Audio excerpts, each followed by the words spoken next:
স্বাগত আমাদের সাপ্তাহিক আয়োজন আষাঢ় বাংলাদেশের সঙ্গে আছি আমি জাহিদ হোসেন। শুরুতেই শিরোনাম। বঙ্গোপসাগরের চিত্র তালাশে ৩ তরুণের অভিযান, তথ্য সংগ্রহ হলে পাওয়া যাবে দুর্যোগ মোকাবেলায় সহায়তা।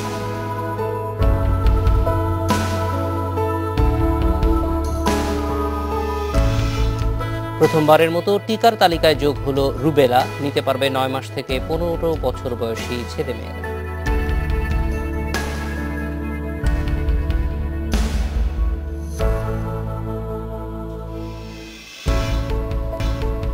মহিষের জীবন রহস্য উদ্ঘাটন করলেন বাংলাদেশ ও চীনের বিজ্ঞানীরা, সম্ভব হবে উন্নত মানের মহিষ উৎপাদন।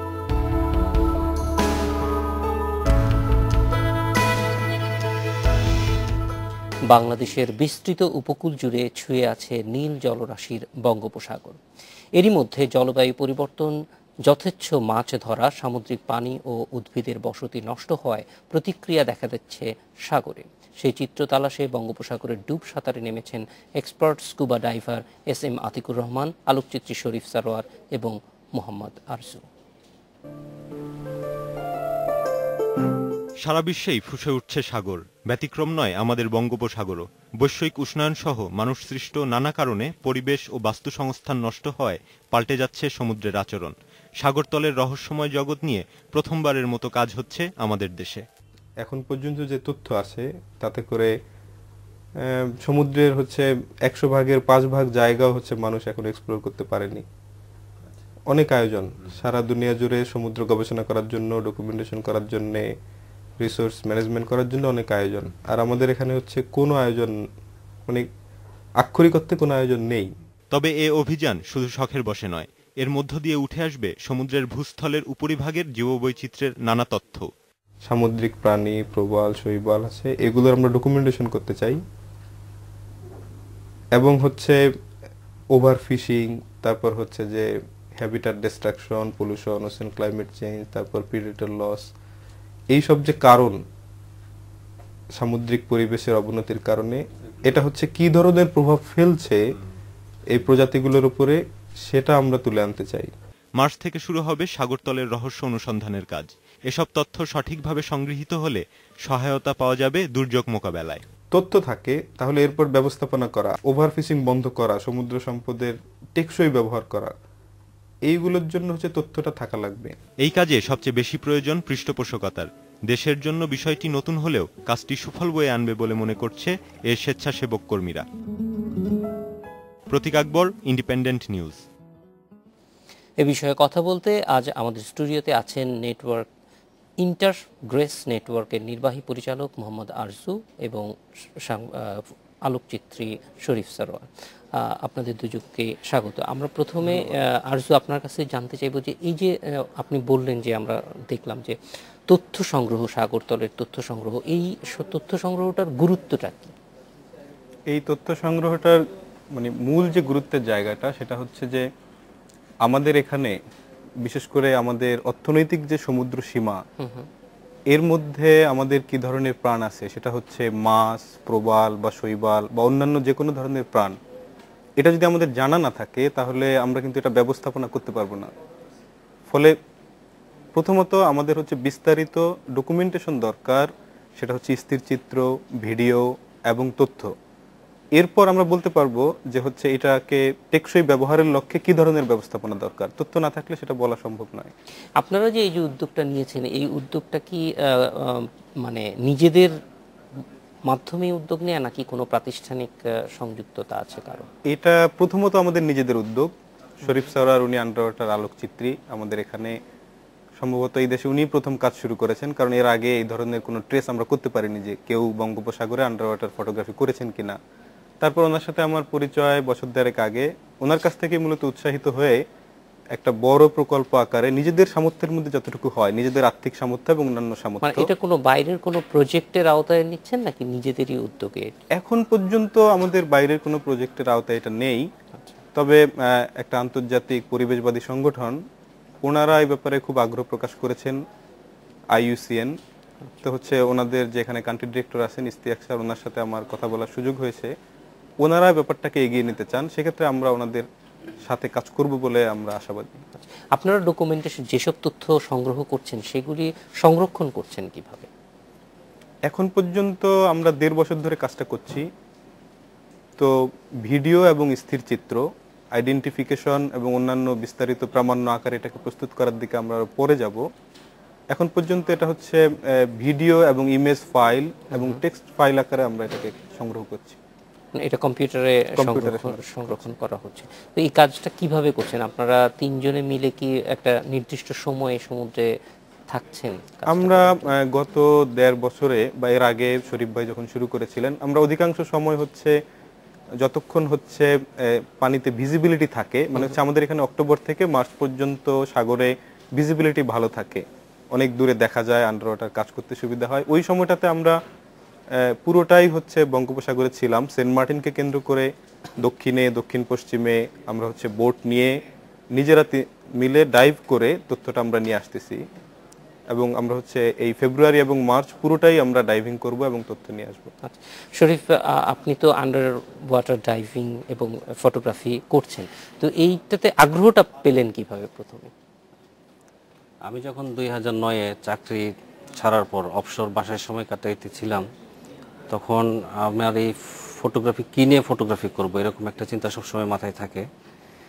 ডিসকভারি চ্যানেল, ন্যাশনাল জিওগ্রাফিতে যখন আন্ডার ওয়াটার প্রোগ্রামগুলি দেখতাম, তখন আমার খুব টানতো যে আমাদের এখানে এত সাগর আছে, যে আমাদের দেশে এগুলি করা সম্ভব কিনা। সেই টান থেকেই শুরু আর কি আমার। এই শুরুর পরে এটা প্রক্রিয়াটা কি, কিভাবে? এটা নিশ্চয়ই একটু ভিন্ন সাধারণ ফটোগ্রাফির চেয়ে। আন্ডার ওয়াটার ফটোগ্রাফি করতে গেলে স্কুবা ডাইভিং এর মাধ্যমে ফটোগ্রাফিটা করতে হয়। প্রথমে স্কুবা ডাইভিং ভালোভাবে ট্রেনিং করার পর তারপরে করতে হয়। যেমন এটার জন্য ক্যামেরার জন্য বিশেষ ধরনের হাউজিং লাগে। আলাদা ক্যামেরা অথবা আলাদা লেন্সের প্রয়োজন হয়? আলাদা ক্যামেরার লাগে না, আপনার হাউজিংটা লাগে ওই মডেল অনুযায়ী লাগে। হাউজিং, জি, ক্যামেরাটা যেন সুরক্ষিত থাকে, পানিতে না নষ্ট হয়। জি, শরীফ এবং আরজু, আপনাদেরকে আমাদের সঙ্গে যোগ দেওয়ার জন্য অসংখ্য ধন্যবাদ। আপনাকেও ধন্যবাদ। দর্শক, কথা বলছিলাম মোহাম্মদ আরজু এবং শরীফ সারোয়ারের সঙ্গে সাগরতলে ফটোগ্রাফি সম্পর্কে। আমরা চলে যাব পরবর্তী খবরে। প্রথমবারের মতো দেশে টিকাদান কর্মসূচিতে যোগ হলো রুবেলা। 9 মাস বয়স থেকে 15 বছরের নিচে 5 কোটির বেশি ছেলে মেয়েকে হামের টিকার সাথে দেয়া হবে রুবেলা বা জার্মান মিজলসের টিকা। আজ থেকে আনুষ্ঠানিকভাবে শুরু হয়েছে এর কার্যক্রম। রুবেলার উপসর্গ অনেকটা হামের মতোই। ইনফ্লুয়েঞ্জার পাশাপাশি শরীরে লাল গুটি দেখা দেয়। অনেক সময় জ্বর, গিরায় ব্যথা, মাথা ব্যথার মতো উপসর্গও থাকতে পারে। বিশেষজ্ঞরা জানান, দেশে প্রতি 10 লাখে প্রায় 20 জন রুবেলায় আক্রান্ত হয়। আর গর্ভাবস্থায় মায়ের রুবেলার সংক্রমণ হতে পারে মারাত্মক। এতে গর্ভের সন্তান প্রতিবন্ধী হয়ে জন্মানোর ঝুঁকি থাকে। তাই কিশোরীদের হাম ও রুবেলা বা এমআর টিকা দেওয়ার ব্যাপারে গুরুত্ব দেওয়া হচ্ছে।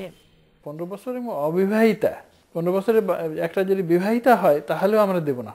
আগেই তাহলে ভ্যাকসিন দিয়ে তাদেরকে আমরা ইমিউন করছি, এরপরে তারা বিয়ে করবে, তাদের বাচ্চা হবে, প্রেগনেন্ট হবে, তাদের আর রুবেলা হবে না, তারা ইমিউন হয়ে গেল, সেফ। তবে এক্ষেত্রে জোর দেওয়া হচ্ছে ভ্যাকসিনের মান নিয়ন্ত্রণের উপর। কোল্ড চেইন মেনটেন করাটা খুবই জরুরি, এবং এটা আমরা বলি যে প্রোডাকশন থেকে একবারের সার্ভিস ডেলিভারি, যেখানে ইঞ্জেকশনটা দেওয়া হচ্ছে, এই পুরো সময়টাই কিন্তু ওই ভ্যাকসিনের জন্য যেটুকু টেম্পারেচার প্রয়োজন সেটা মেনটেন করতে হয়। যেটা না করা যদি হয় তাহলে এটা কার্যকারিতা হারায় ফেলবে। আইস প্যাকযুক্ত কোল্ড বক্স আছে এবং ভ্যাকসিনেশন সাইটে নিয়ে যায়, এবং সবসময় একটা জিনিস খেয়াল করা হয় যে 2 to 8+ সেলসিয়াসের মধ্যে থাকে, এবং এই তাপমাত্রা মনিটরিং করার পদ্ধতিগত দিক আছে। তারপরেও আমরা ভ্যাকসিন ভাল মনিটরিং সিস্টেম আছে, যদি কোনো রঙের পরিবর্তন হয় তাহলে সেই টিকা দেওয়া হয় না। এ বিষয়ে মাঠকর্মীদের 2 দিনের বিশেষ প্রশিক্ষণ দেওয়া হয়েছে বলেও জানান line director. Mahbuba Jannat, independent news, Dhaka. Bangladesh ও চীনের বিজ্ঞানীরা যৌথভাবে উদ্ঘাটন করলেন মহিষের জীবন রহস্য। এর আগে কোনো প্রাণীর জীবন রহস্য উদ্ঘাটন ছিল বাংলাদেশের বিজ্ঞানীদের ধরাছোঁয়ার বাইরে। এতে উন্নত মানের মহিষ উৎপাদন সম্ভব হবে বলে মনে করছেন বিজ্ঞানীরা। শুক্রবার মহিষের জীবন রহস্য উদ্ঘাটন আনুষ্ঠানিকভাবে ঘোষণা দেয় গবেষণা প্রতিষ্ঠান লাল তীর লাইভস্টক। গরুর দুধের চেয়ে মহিষের দুধে স্নেহ জাতীয় পদার্থ বেশ কয়েক গুণ বেশি। এছাড়া মহিষের মাংসের চর্বি গরুর চেয়ে অনেক কম, তাই মহিষের মাংস গরুর চেয়ে বেশি স্বাস্থ্যকর। মহিষের জীবন রহস্য উদ্ঘাটনকারী বিজ্ঞানীরা এসব তথ্য জানান। এই আবিষ্কার আমিষের চাহিদা পূরণ এবং দেশের অর্থনীতিতে গুরুত্বপূর্ণ ভূমিকা রাখবে বলে মনে করেন তারা। বিজ্ঞানী মোহাম্মদ মনিরুজ্জামান জানান, বাংলাদেশের লাল তীর ও চীনের গবেষণা প্রতিষ্ঠান BGI এর বিজ্ঞানীরা যৌথভাবে মহিষের জীবন রহস্য উদ্ঘাটন করেন। গবেষণায় মোট 21,550টি জিন শনাক্ত করা হয়।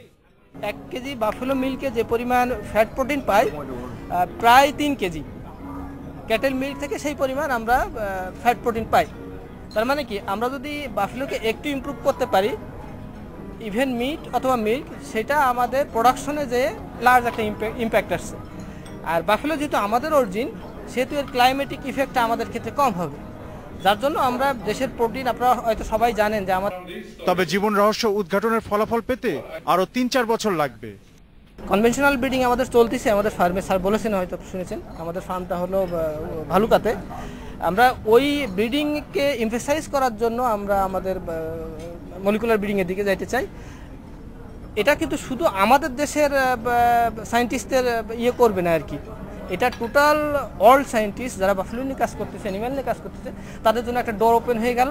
দে ক্যান ইউজ দ্য ডাটা। বাণিজ্য মন্ত্রী তোফায়েল আহমেদ বলেন, দেশের অর্থনীতির জন্য এ ধরনের গবেষণায় সরকার সব ধরনের সহযোগিতা করবে। Khalid Arafat, independent news, Dhaka. এই ছিল আজকের আশার বাংলাদেশে। আমন্ত্রণ আমাদের পরের আয়োজন।